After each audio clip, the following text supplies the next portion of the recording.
sometimes the scariest thing isn't the trauma. It's who you are without it. You've done the healing, you've cut the cords, there's no danger in front of you, and yet your body won't move. This week isn't about another wound to unpack. It's about understanding what happens when growth threatens the identity that kept you alive. Because when the survival version of you becomes your personality, letting go doesn't feel like progress. It feels like losing yourself. So this is Francisca. This is Mummy Crisis Life. And today is Monday Mindset.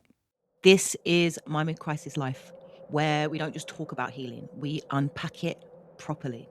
So if you're outgrowing who you used to be, subscribe. Let's get into it.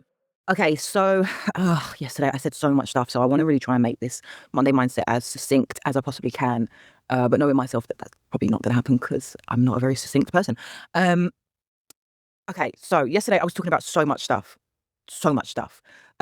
But one of the things that I said yesterday was that I feel like I am on the precipice, I'm on the threshold of this change, and I don't know how to step into it, right?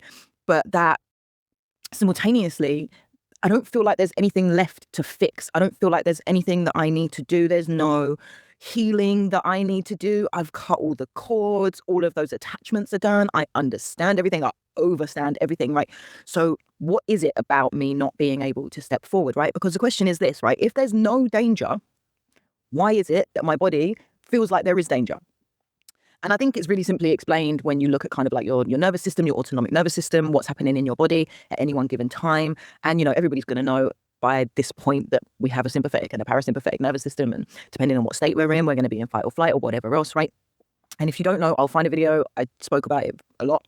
In another video, I will find it, right? And I will give it to you. But the point is this, right?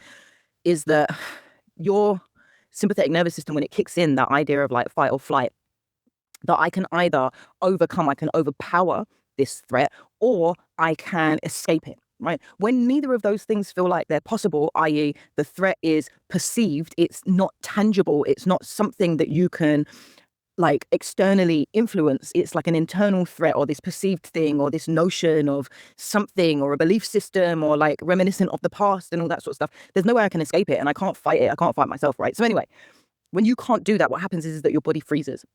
There's no safe move. And I think it was in the polyvagal theory that they posited that basically your parasympathetic nervous system is like your rest and restoration and all the rest of it, R&R, right? And then your sympathetic nervous system is like activation. Something's happened and you need to move, you need to do something, you need to run or to fight, right? But then freeze is what happens when none of those things are possible. So you go back into your parasympathetic nervous system, but it's like the shutdown. Like it's like anyway, whatever, I'm not going to get into it, right? So freeze happens when you can't win, you can't run. And for me particularly, I don't know what the unknown is going to bring. I don't know who I'm going to be in the future. I don't know what version of myself I'm stepping into. I don't know what's going to happen, right? And that kind of unknown territory feels really, really scary, right?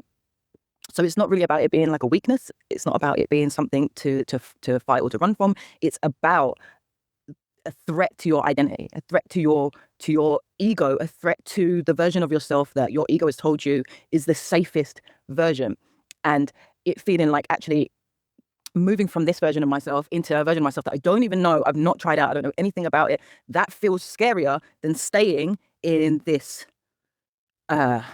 unhealthy but yet familiar situation, right? So I think one of the reasons why this kind of like threat to identity can happen, and particularly for me, I would say, is that when you grow up with instability or rejection or unhealthy, toxic, covert, abusive households, right?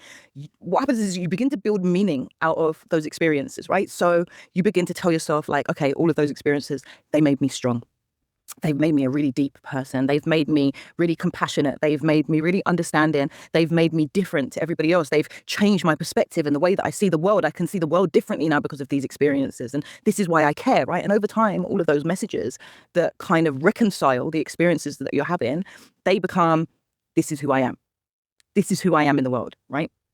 So it's just kind of like a different type of conditioning where your survival personality or the survival version of yourself becomes your personality, rather than a response to individual situations that you've been in, right? And then because the survival version of you becomes your personality, the healing version of you has to become your purpose, right? So now I have purpose in the world because I'm going to heal all of the wrongs and all the rest of it that's happened to me, right? So when you reach a point where there's nothing left to fix, the question becomes, who am I without the struggle? Who am I without all of these things that have defined my identity up until now, right? And that's why moving forward really feels like death. Because essentially it is an ego death and it is a rebirth, right? So when you move forward, it means that you don't get to be the survivor anymore. You don't get to be the one that's overcoming all of these things, and you don't get to be defined by what's happened to you, yeah? And your nervous system hears that as you saying, like, you're about to lose yourself. You're about to lose yourself. And who are you going to be if you're not this person, right? And the thing is that, like, for most people, for eons, for most of human history, a loss of identity means a loss of tribe. It means that you don't fit in. You don't know where you fit in. You don't know who you are anymore, right? And then a loss of tribe is danger. It's isolation. It's ostracization from what is safe and what is familiar. So your body freezes, right? Not because growth is bad, but because the old self is dying, right? So the truth is that a lot of the time we cling to trauma not because we love suffering, but because our suffering gave us meaning. It made us who we are, right? And it's like, definitely for me, I feel like, if this thing that I'm building doesn't work, then what was it all for? If this relationship ends, then what was it all for? If this dream fails, then what was all the pain for? What was all the suffering for? What was the point of it, right? And that's the identity that's kind of underneath that fear. But here's the uncomfortable truth, right? Your value cannot depend on turning your suffering into something spectacular. My value cannot depend on me turning my suffering into something spectacular. It just can't. And you're not required to justify your pain with a level of success. It's not necessary. You can just choose to move.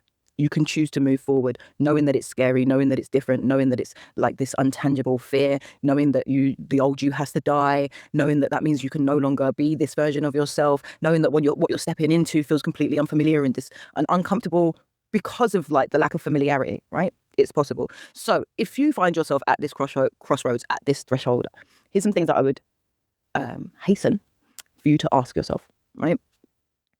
Who am I without the story of what happened to me? Do I even exist? What does that version of me look like, right? I would really, honestly, ask yourself, what identity am I protecting by staying stuck? Who am I trying to protect? Is it that little version of me that's been fighting all the way through, Is it a version of me that I feel like I need in order to survive, right? And if there was nothing left to fix, who would I have to become? And do I want to step into that person? Does that person feel real? Does that feel possible? Does it feel achievable to be that person? Is that someone that even I want to be, right? Am I ready to be that person, right?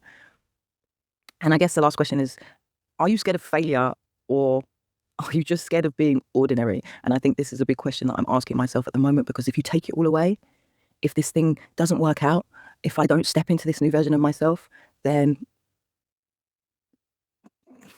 I'm just a person who got dealt bad cards, and this is just life and it fucking sucks. And that's awful, right?